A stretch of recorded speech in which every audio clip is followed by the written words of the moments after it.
Hi everybody and welcome to the Numerologist.com. I'm Kelsey, I'm your host, and here we are, the month of July, and we have our monthly card reading. We are going to be using two new decks of cards that I haven't used yet, and the first one is the Universal Law of Conscious Creation. So these go through all 44 universal laws. The second set that we're going to be using are a medicine card deck, which are more of a shamanic tradition, and they are utilizing the energy and medicine of animals. So animals and numbers, we're going to be using those as well this month. Super stoked. So let's get started. Week 1 of July 2012 is a pretty fantastic week. So this one is ruled by the universal law of love, which is pretty exciting. It's summertime, love's in the air, all the deliciousness. I mean, it's warm, it's sunny, people are out, they're active, they're interacting with each other. And this week in particular, it's a call for all of us to remind ourselves of that universal connection that we have. And that universal connection is love. At our deepest core, all of us are love. Okay? Universal law of love is something that is activated internally. Okay? So this is reminding us that anything that we see outside of ourselves is a reflection of what's going on inside. So if we want to see a world filled with more love, that means we have to show ourselves more love. So this is a very exciting week. It's ruled by the number 7, so the vibration of 7, which is introspection, self-reflection.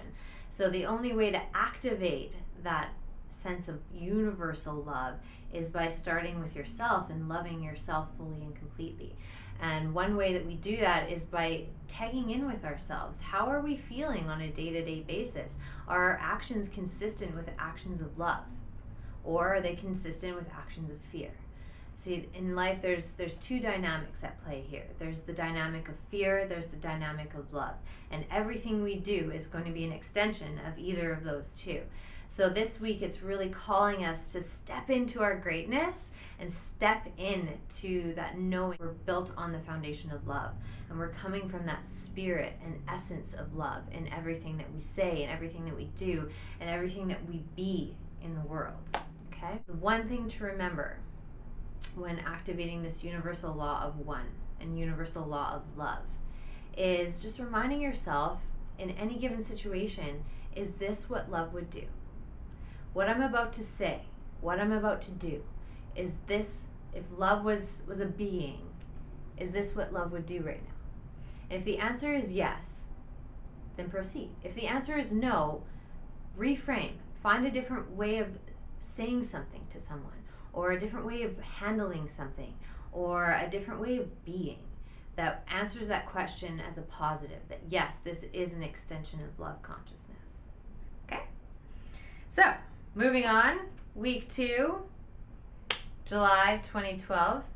We are into the energy of animals, so this is the second oracle deck. And this card is ruled by the number 7 again. So we have the first 2 weeks of July are a lot of introspection and inner reflection within ourselves. So the animal that is associated with this card is the skunk, which is very, very interesting because the skunk medicine and the skunk message is all about respect and respect for self.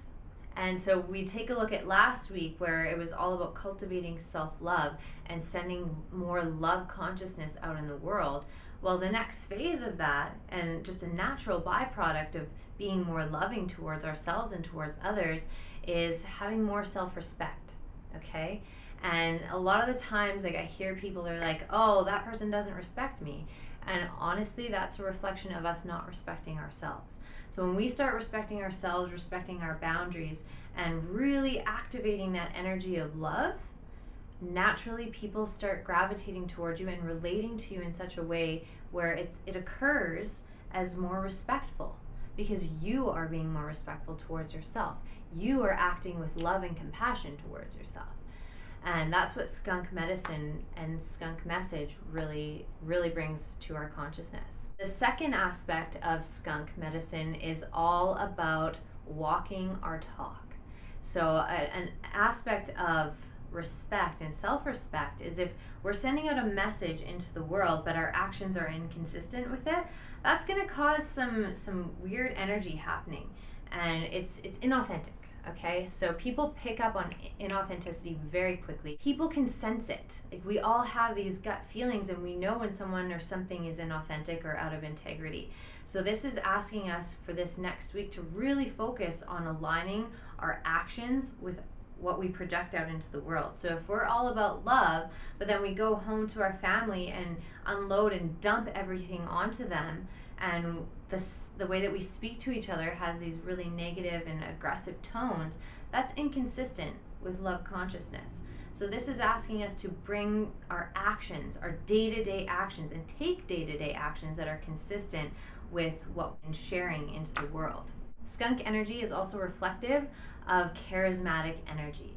So when we really go internal and we start respecting ourselves, people are drawn to that energy. So you may find this week in particular, people are starting to gravitate towards you as you make that mental shift of, hey, I'm going to respect myself and I'm going to honor my process, stick to everything that I say I'm going to do by when I say I'm going to do it.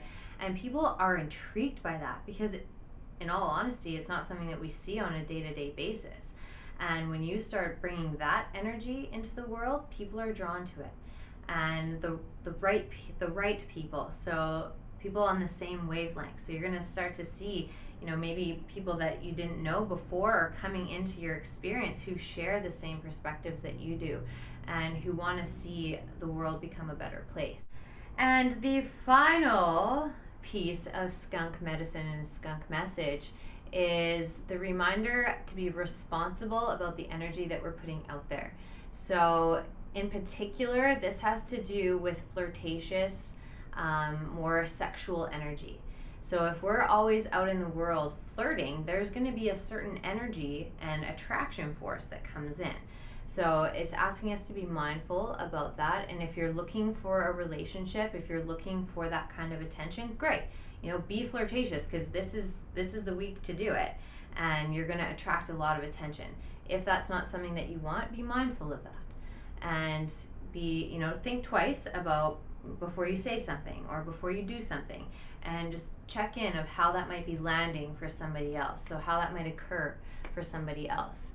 And is that consistent with the message that you're bringing to the world and the message that you speak on a daily basis? Then we go to week 3 of July 2012. And this week is the universal law of concentration. This is ruled by the vibration number 1. And in this particular message, it's all about the mind. And our mind creates our reality. So what we focus on a consistent basis and what we repeatedly put into our consciousness manifests. The thoughts that you choose to hold, choose them wisely, okay? So this is asking us to practice that energy of concentration. So to introduce meditation into our weekly practice again. So this has come up in previous months. And this is again asking us to keep that flow going. Keep that activation of new ideas and new energy, which is the vibration of 1, flowing by taking time for ourselves. We learned from last week with the 7 vibration, but taking time for ourselves to meditate, to slow down so that we can concentrate and give our full energy to anything and everything that we do. So week 4 of this month, we are back to the medicine cards. And this is ruled by the number 3. And it's also ruled by the animal swan. Okay? So Swan's message is all about grace and surrender and trust. So the more and more we activate the energies of last week, which are a lot of, and for this entire month, to be honest, with the introspection and meditation that's coming up, we're going to be asked, especially this week, to surrender and to practice the art of grace. So going with the flow and understanding that everything has its natural current. And if we can trust and surrender to the great spirit, to the universe, to whatever it is for you, that activates this beautiful essence of grace. And from that, we emerge from the darkness as ugly ducklings, so to speak, and emerge into the light as beautiful swans. So this is all about transformation and personal transformation. Being ruled by the number 3, it also reminds us to smile through these periods of transformation and to really enjoy that process. And sometimes the mind will create that it's challenging, it's hard, and this is asking us to silence that. We start to dance with the rhythm of the universe. And when we're dancing with the rhythm of the universe, we're able to easily slip from our physical bodies and our physical minds and activate information at another stage of consciousness. So we have information that comes to us through dreams and through meditation. Those are altered states of consciousness. And we're going to find in this week, especially when we surrender and we trust the process that's unfolding just as it's meant to, we find that we're getting a lot more information via dream time and via our meditation. This is also a call to honor your intuitive abilities and to allow yourself to explore that. I mean, we all have this inner guidance compass, okay? And that's the divine feminine. That's the feminine aspect of our being. The masculine aspect is taking that information and implementing it in the world. For this week in particular, it's about allowing that to come to the surface and giving yourself permission to explore your intuition. Trust those gut feelings. Trust that inner knowing. Like, if you know who's going to be calling on the phone just before you answer it, like, there's no coincidence that that's happening. Like, we're all moving into this higher state of energy. So our ability to connect intuitively to each other and to the rest of the planet is increasing. So honor that within yourself. To just trust and relax, not be so hard on ourselves during these phases of personal transformation and exploration, because it's supposed to be fun, and that's the energy of 3, okay? It's reminding you to smile and be optimistic inside of this whole world of transformation for yourself and for your journey. So that is your reading for July. And we will be posting the photos on our Facebook page of all the cards, so you can take a look at those and see them there. And so tune in next week, and we are going to be decoding the number sequence 333, which is pretty exciting. It's a really strong vibrational force for us to understand and really work with. So until then, much love in numbers, and we'll see you very soon. Bye, guys!